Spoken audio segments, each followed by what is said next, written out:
Good morning, everyone. How are you? I'm on my way to work.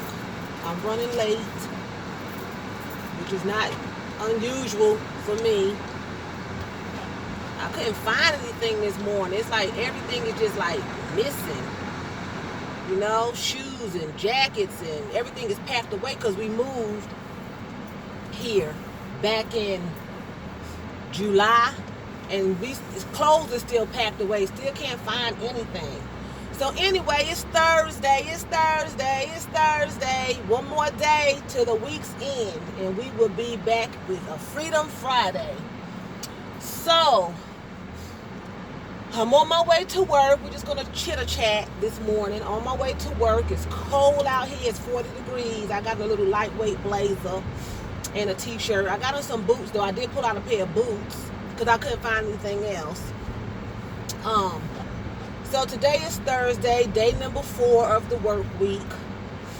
And do y'all notice that when you get past hump day, it's like Monday you're tired, Tuesday you're okay, hump day you got some energy, then Thursday you get tired again, and then Friday you get energy.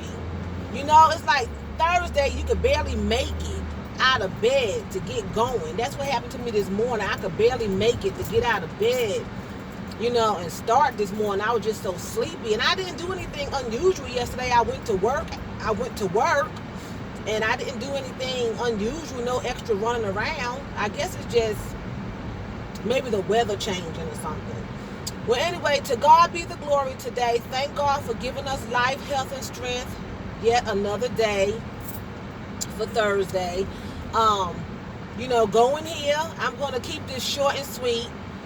Don't let any negativity into your space. Keep only positive vibes and positive thoughts in your circle. Don't let the enemy, sometimes the enemy will use other people to get at you. They will pretend that they're friends with other people, and they will pretend that they love other people so much sometimes just to try to stick pins in you to make you feel inferior and uncomfortable and less than. But remember that that's a trick of the enemy, okay? And Satan will stop at nothing to have you fall in the pit that they have dug for you. But the word of God says that the pit that they dig for you, they're going to fall in. Now, if you're not watchful, you can fall into it. If you're not watchful, you can fall into it, So let this be a thinking Thursday. Think before you act. If you see people doing things around you and you know that it's getting on your nerves, it's aggravating you, especially if you know and you feel in your heart that they're doing it deliberately, then think before you act. Sometimes you win when you just stay silent. Don't go run to the office and report anything because it's not going to work. They don't care. Nothing about you or your well-being at all. It's a sad thing to know that you can work with people or go to school with people, church with people, live in the house with people who don't have your best interests at hand. They don't care nothing about you, just being human. They don't care how you're treated. They don't care how you are mistreated. They just don't care. People just don't care anymore. They don't have the genuine human love, the agape love. They don't have it. They just don't have it. It's like they got beast hearts. They just don't care. And even beast love, even you got the beasts of the field who love one another, and you got your pets who would be considered beasts, domestic, and they care for you and they love on you. But humans have the heart of wild beasts who just will tear you from limb to limb and rip you up. And a lot of times you think, well, they digging a hole for me.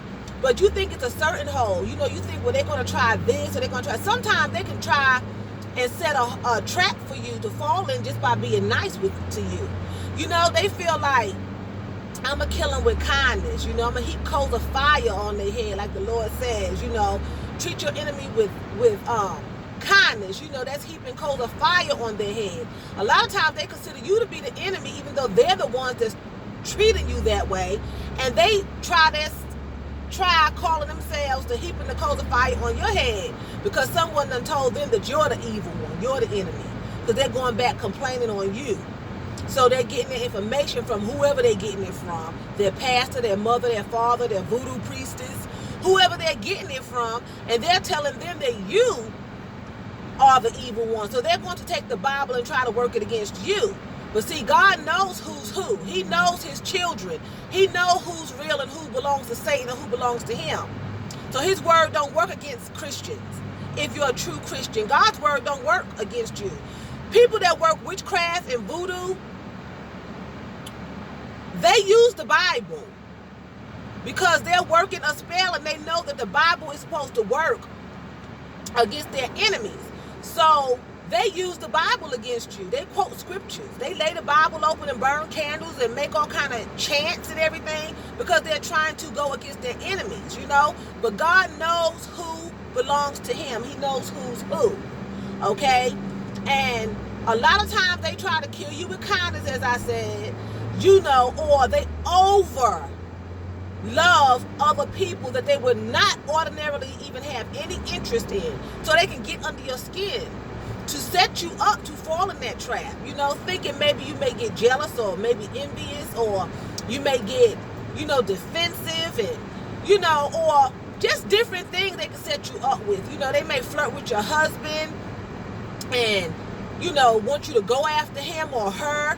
You know, you really shouldn't have to fight anyone over your husband. Your husband should be able to say, listen, I'm married. You know, don't come over here. If the girl feels comfortable going to your husband flirting, or the man feels comfortable going to your wife flirting, then check your spouse, because no one should feel comfortable. They should be stopped at the door. They should be stopped at the door. So you shouldn't have to fight anyone over your spouse. Your spouse, that's their position. That's their position. As soon as it happens, it should be shut down from the door, and then the person should be like, okay, so that's not going to work. But when they continue, you know, I've seen women flirt with men, and I've heard them say it. Well, he didn't tell me to stop. You know, and the wife be fighting, and I've had a girlfriend doing that. And her boyfriend, it was her fiance, I don't even think they were engaged, but he was cheating like crazy. And she on the phone begging the girl to leave him alone. You know, leave him alone. I love him. I'm on the other end. She had me on the other end of the phone to be a witness that she talked to the girl. But what I'm saying is, the girl was saying, well, he's coming up here to the mall. That's when we had a mall in High Point here.